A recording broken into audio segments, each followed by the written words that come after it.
las experiencias más retadoras y a la vez más gratificantes de mi ejercicio profesional ha sido participar en un procedimiento, en un trámite de árbitro de emergencia. Fue un caso en el que en tan solo 2 semanas las partes intercambiaron escritos,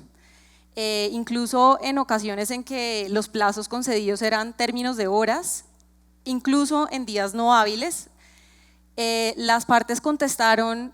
complejas preguntas formuladas por el árbitro de emergencia, tanto sustanciales como procesales, tuvieron una audiencia telefónica y finalmente en tan solo 2 semanas fueron notificadas de un laudo preliminar que les comunicaba el ordenamiento de una medida cautelar que hasta ese momento no tenía realmente un precedente similar en el arbitraje de emergencia, en ese caso de la ICC. Una medida cautelar que además tenía como finalidad proteger a un joint venture en el que 2 inversionistas habían puesto muchísimo esfuerzo en construir y que estaba en el riesgo de quebrarse prácticamente con ocasión de la disputa que existía entre los accionistas. En ese momento, creo que fue un momento importante en mi carrera en el que me di cuenta de la importancia que las partes que acuden al arbitraje le dan a la celeridad y a la eficiencia del mismo. En este caso eso era particularmente relevante porque, como les digo, la sociedad estaba, o este vehículo estaba al borde de la quiebra, era una situación de riesgo inminente y por ende pues se necesitaba efectivamente una medida urgente y una medida que no podía esperar. Pero todos acá hemos visto también que hay casos en el arbitraje en que el trámite se demora 2, 3 o más años, e incluso casos en los que la expedición del laudo ni siquiera es la solución a las controversias, sino que por el contrario abre la puerta a otro litigio y a otra serie de discusiones adicionales entre las partes. Hay un caso icónico que ya en otros foros se ha mencionado que ilustra esta situación y es el siguiente: un laudo arbitral internacional que es atacado por la vía de la acción de tutela que se tramita ante la Sala Civil de la Corte Suprema de Justicia, sala que niega la acción de tutela y como consecuencia pues de la obvia impugnación que se presenta, llega a la sala laboral de la misma corte. Esa sala laboral finalmente decide declarar la nulidad de todo lo actuado. No vamos a entrar acá pues a estudiar el fondo de esa problemática, pero en consecuencia de esa nulidad remite a la sala de tierras del Tribunal Superior. La sala de tierras estudia la tutela y pues como volvimos nuevamente a la primera instancia de la tutela, la niega.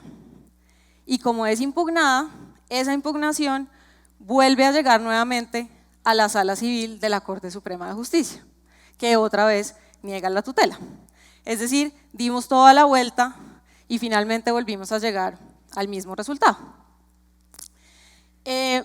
Estos 2 ejemplos creo que muestran de una manera cómo los que nos desempeñamos en el arbitraje como abogados de parte constantemente nos encontramos en una especie como de reto por lograr un punto de equilibrio óptimo entre 2 cosas. Por una parte, lograr la celeridad con que nuestro cliente espera que se desarrolle el arbitraje y por la cual nos presiona todos los días para que efectivamente así sea. Y por otro lado, el deber profesional y pues también la forma como hemos sido entrenados y enseñados a ejercer todas y cada una de las oportunidades procesales que tenemos para proteger los intereses de nuestro cliente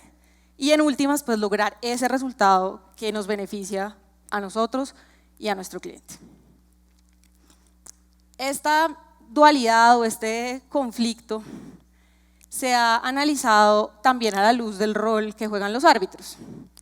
y en diferentes foros, publicaciones, prácticas sobre la evolución del arbitraje y conferencias se ha empezado a hablar de una especie de temor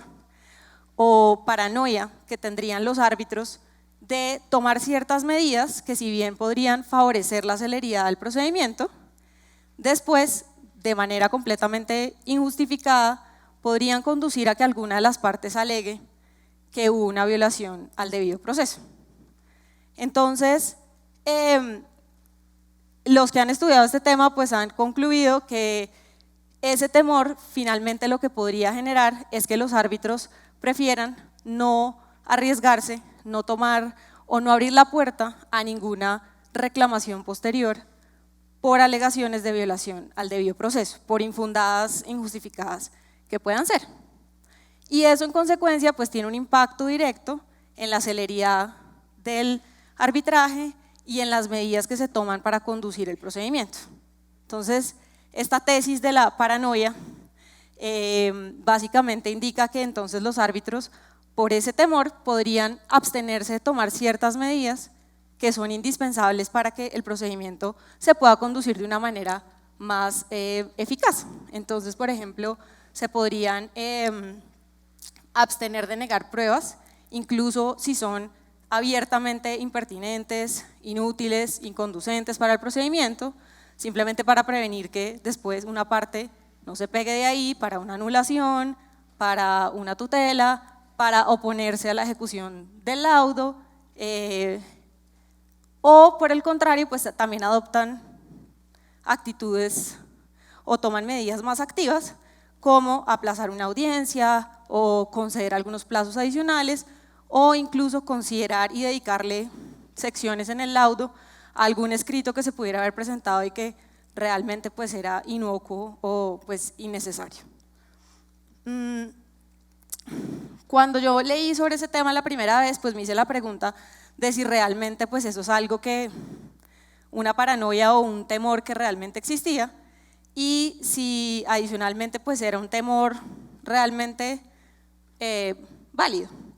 Y los artículos y la gente que ha escrito sobre el tema, pues de alguna forma ha concluido que casi en la mayoría de las jurisdicciones los jueces normalmente tienden a respetar la discrecionalidad que tiene el árbitro en relación con las medidas procesales que ha adoptado, y pues por supuesto también sobre la decisión de fondo que finalmente se profirió. Hay unos datos, por ejemplo, que permiten ilustrar este punto,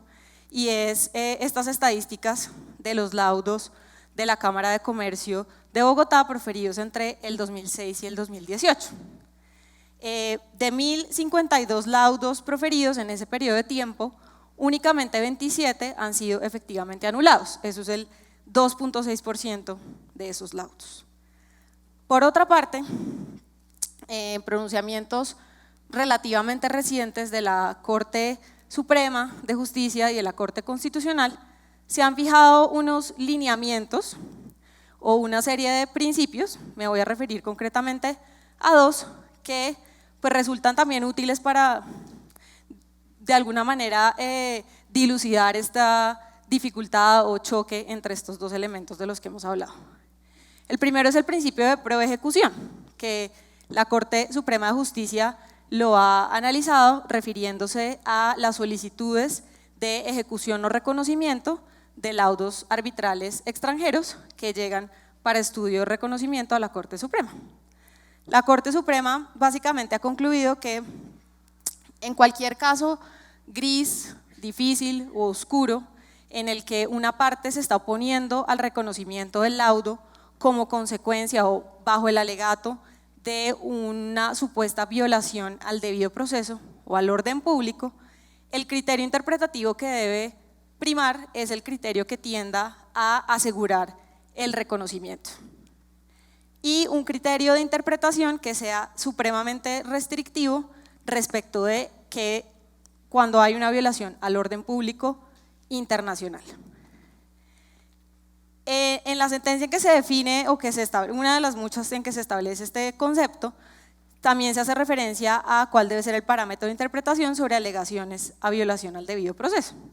Y ahí se dice que realmente para truncar esa solicitud de reconocimiento, pues debería haber una violación tal que implique una afectación al núcleo esencial de una máxima fundamental del debido proceso en el ordenamiento colombiano. Entonces la Corte con eso fija un criterio, creo, un poco restrictivo. Por otro lado, la Corte Constitucional también se ha referido, cuando estudia tutelas contra laudos arbitrales, a otro principio que sirve igualmente de interpretación acá, que es el principio de relevancia constitucional. Y bajo ese principio lo que ha dicho es, cuando se somete a estudio por vía de tutela una alegación de violación al debido proceso o de violación al acceso a la administración de justicia, la materia a estudiarse en sede de tutela tiene que tener una verdadera relevancia constitucional. Es decir, que la parte que lo alega tiene una carga argumentativa supremamente importante de demostrar que eso tiene una trascendencia constitucional y que adicionalmente la violación que se está alegando es una violación que efectivamente haya sido gravemente causando un perjuicio a la parte que lo alega y de alguna forma que bueno, haya generado un verdadero impacto en el sentido de la decisión y en la afectación de sus derechos. Entonces, en últimas, lo que uno evidencia es que esos criterios de alguna forma nos sirven a todos de guía para lograr encontrar un equilibrio entre estos diferentes principios. No es un equilibrio que yo crea que sea fácil de encontrar, no creo que yo en mi vida y en mi práctica profesional lo haya todavía encontrado, pero estos lineamientos nos dan una especie de parámetros de conducta para que los árbitros, los abogados de parte, todos los intervinientes en el arbitraje podamos encontrar ese punto medio dependiendo de las circunstancias de cada caso. Y es que, por ejemplo, en el caso de los árbitros, pues para ellos se enfrentan, por ejemplo, en esas circunstancias el principio de, o su deber de conducir el procedimiento de manera eficiente, pero pues por otro lado también tienen una carga muy importante de no deslegitimar el mecanismo de solución de controversias y tienen obviamente que sopesar esto en cada caso particular. Y para los abogados de parte, pues creo que es aún más difícil encontrar ese punto medio porque siempre tenemos el reto y la responsabilidad de ejercer todas las oportunidades procesales en el ejercicio o en el beneficio de los derechos de nuestro cliente. Finalmente, creo que la forma de resolver esa dualidad es que todos asumamos el reto de día a día trabajar por que el arbitraje sea un mecanismo